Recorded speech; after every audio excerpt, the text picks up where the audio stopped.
Hello my friends, आज हम लोगों को fundamental theorem of integral calculus पढ़ना है, जिसका स्टेटमेंट कुछ इस तरह से है। If f belongs to r closed interval A B and f of x is differentiable in closed interval A B such that f dash x is equal to f of x for all x belongs to closed interval A B, then integration from a to b f of x dx is equal to f of b minus f of a। मतलब statement में ये बताया जा रहा है कि अगर कोई function f close interval A B में रीमान इंटीग्रेबल है and f of x is differentiable in close interval A B, और साथ ही साथ अगर differentiation of f of x is equal to f of x for all x belongs to A B, then integration from a to b f of x dx is equal to function of b minus function of a। Okay, चलिए तो अब हम लोग आगे proof कर लेते हैं इसका। गिवन दैट दिया हुआ है क्वेश्चन में कि f is Riemann integrable on close interval A B, तो नेसेसरी कंडीशन से हम लोग को ये पता है कि integration from a bar to b f of x dx is equal to integration from a to b bar f of x dx is equal to a to b f of x dx। Okay, तो इससे यह imply होता है limit n tends to infinity L P F is equal to limit n tends to infinity U P F is equal to a to b f of x dx। Okay, तो हम लोग यहाँ L P F और U P F के बारे में जानते हैं। रीमान इंटीग्रेशन में L P F lower sum है और U P F upper sum है। ओके, अब हम लोग आगे चलते हैं।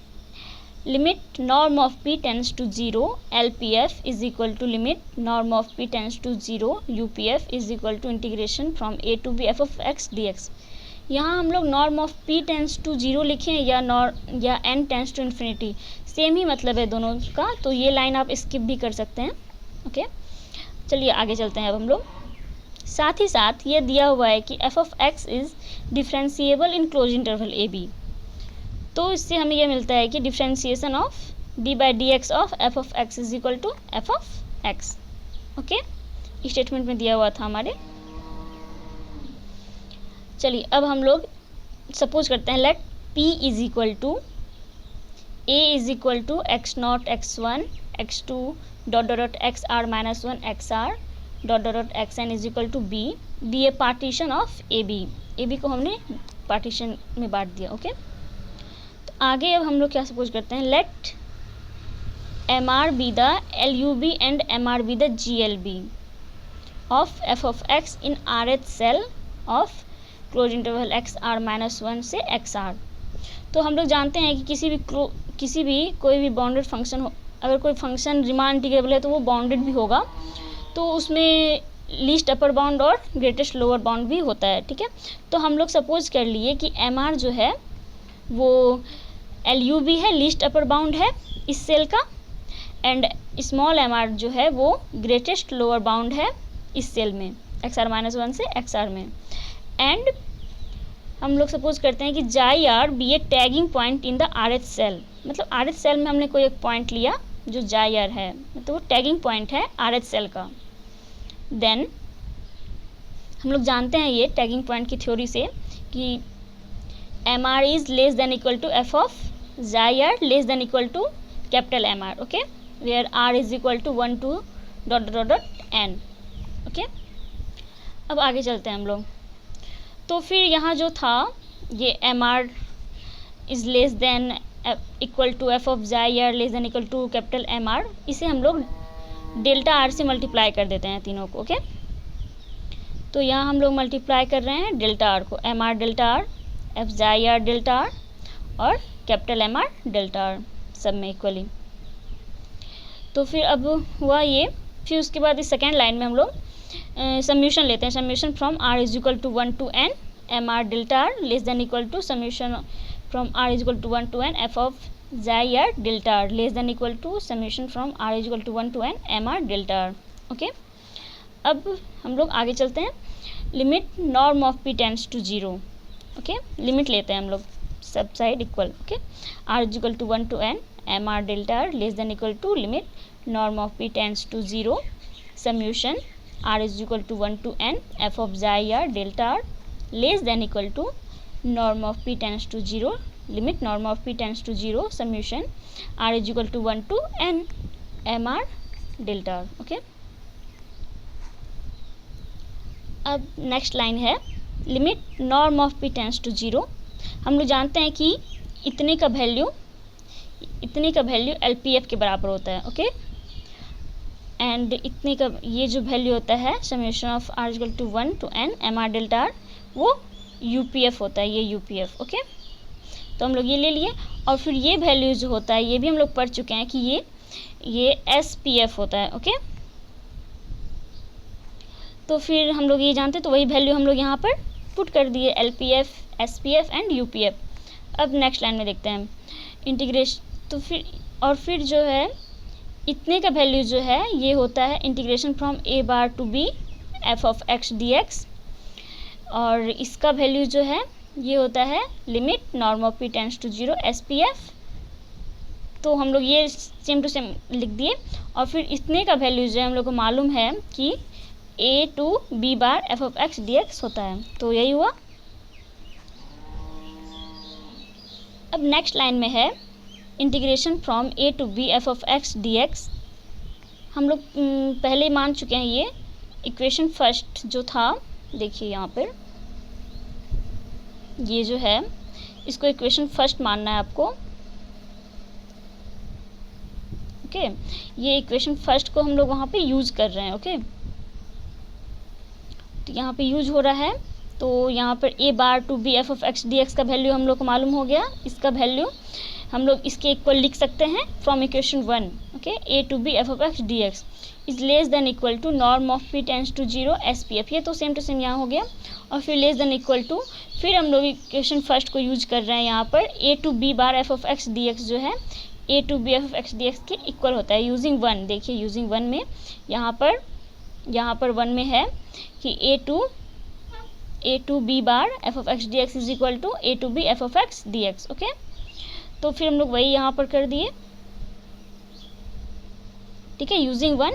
तो फिर इससे हम लोग क्या निकला ये SPF limit norm of p tends to 0 SPF is greater than equal to integration from a to b f of x dx और less than equal to integration from a to b f of x dx हो गया. ठीक है, तो less than भी हो गया और ग्रेटर देन भी हो गया. तो इसका मतलब ये निकलता है equal to limit norm of p tends to 0 SPF is equal to a to b f of x dx. ठीक है, तो हम लोग इसको यहाँ पर इक्वेशन 2 मान लेते हैं. ठीक है, चलिए अब आगे चलते हैं.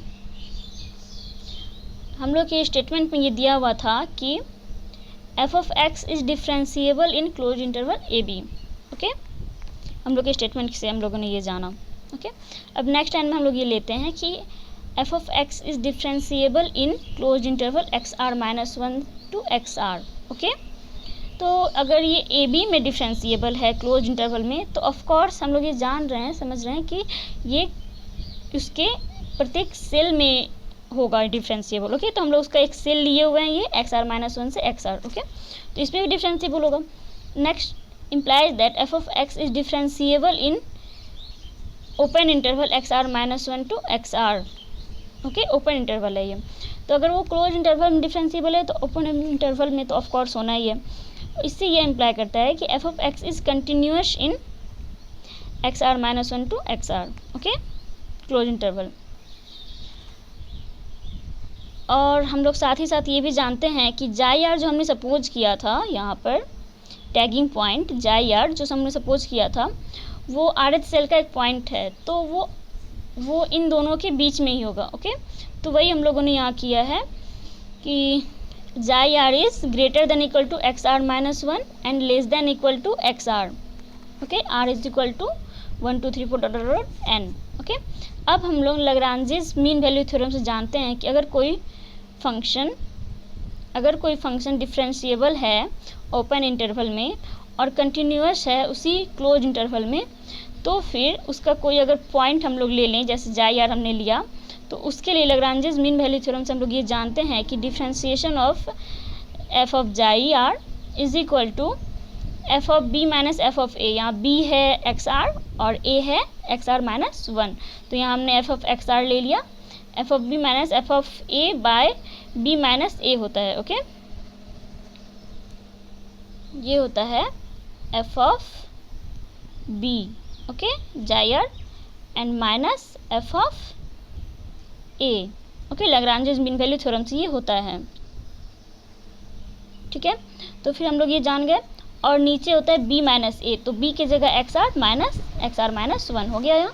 तो f dash xi are is equal to F of x are minus 1 by delta r. ये दोनों का डिफरेंस हम लोगों को मालूम होता है कि डेल्टा आर होता है, ठीक है। तो नेक्स्ट हम लोग ये किए कि डेल्टा आर को हम लोग इधर लेके चले गए, ओके।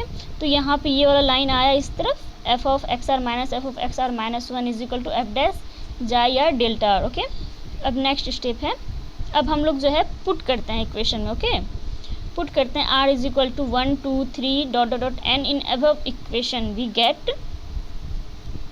हम लोग जब पुट करेंगे तो ये जानेंगे, पुट करेंगे तो f of x n minus F of n minus 1 is equal to f dash xi n delta n. यहाँ हम लोगों ने n पुट करके देखा है, वैल्यू रखा है, तो r की जगह पर n है और x n minus 1 f dash xi n delta n, okay.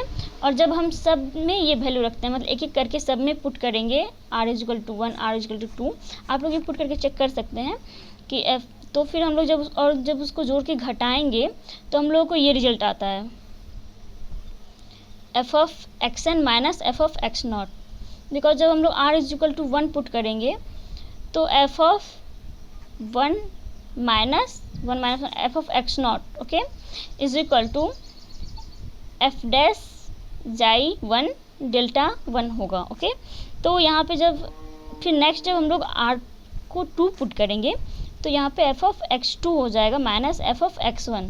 तो इस तरह से x1 जो पहले हुआ वो x1 यहाँ कट जाएगा, ओके, x1 ऐसे ही करते करते लास्टली एफ ऑफ x0 बचेगा और एफ ऑफ xn बचेगा। आप लोग रफ में वो कर सकते हैं add, okay, is equal to जब हम लोग सारे को यहाँ एडिंग हो रहा है, ऐड कर रहे हैं, तो फिर यहाँ पे सम्यूशन लगाएंगे r is equal to 1 to n f dash xi are delta are, okay. अब हम लोग जान रहे हैं कि एफ ऑफ एक्स एन हमने जब पार्टीशन माना था तो वहीं पे हमने माना था, p को पार्टीशन मानते वक्त हमने ये माना था कि a is equal to x naught and x N is equal to b। तो वही वैल्यू हम लोग यहाँ पे पुट कर रहे हैं, f of b minus F of a is equal to summation from r is equal to 1 to n f of xi are delta are, okay. ये सेम टू सेम उतरा नहीं है यहाँ पर हम लोगों ने यूज़ किया है, हम लोगों ने पिछले मतलब यहाँ पर हम लोग माना है कि डिफ्रेंशिएशन माना था ना हमने कि d by D x of F of x is equal to F of x होता है। तो वहाँ पर भी हमने d by D x differentiation of xi r x का जाई आर एक्स ही हो गया यहाँ पर, ओके। ये F dash F xi are के इक्वल हो गया इंटू डेल्टा आर, ओके। अब हम लोग लिमिट ले लेते हैं दोनों side, limit norm of p tends to 0 f of b minus F of a is equal to limit norm of p tends to 0 summation from r is equal to 1 to n f of xi are delta are, okay. तो फिर ये तो finite number है तो इस पर limit का कोई इफेक्ट नहीं होगा, तो f of b minus as it is हो जाएगा f of b minus F of a is equal to integration from a to b f of x D x. अब हम लोग यहाँ यूज़ कर रहे हैं इक्वेशन 2 का। इक्वेशन 2 क्या था हमारा, देखिए यहाँ पर इक्वेशन 2 था कि limit norm of p tends to S P F is equal to a to b f of x D x. और एस पी एफ का वैल्यू क्या था हमारा, एस पी एफ का वैल्यू हमारा ये था, ओके, ये वैल्यू था हमारा, और यही सेम टू सेम हमारा आ रहा है उधर, तो इसलिए हमने इसका वैल्यू पुट कर लिया यहाँ पर जो दिया हुआ है इसके थ्रू। ये जो है F of integration a to B F of x D x के इक्वल है, वही हमने यहाँ पुट किया तो ये आ गया integration from F of x D x. तो हमारे ये थ्योरम का जो हमने प्रूफ करना था, integration from a to b f of x D x is equal to F of b minus F of a। तो ये हमारा स्टेटमेंट प्रूफ हो चुका है। आप लोगों को कैसा लगा ये हमारा पढ़ाया हुआ, आप लोग जरूर कमेंट बॉक्स में बताइएगा, और अगर कुछ मिस्टेक हुआ हो या कुछ आप लोगों को समझ में नहीं आया तो कमेंट बॉक्स में ज़रूर पूछिए। Thank you.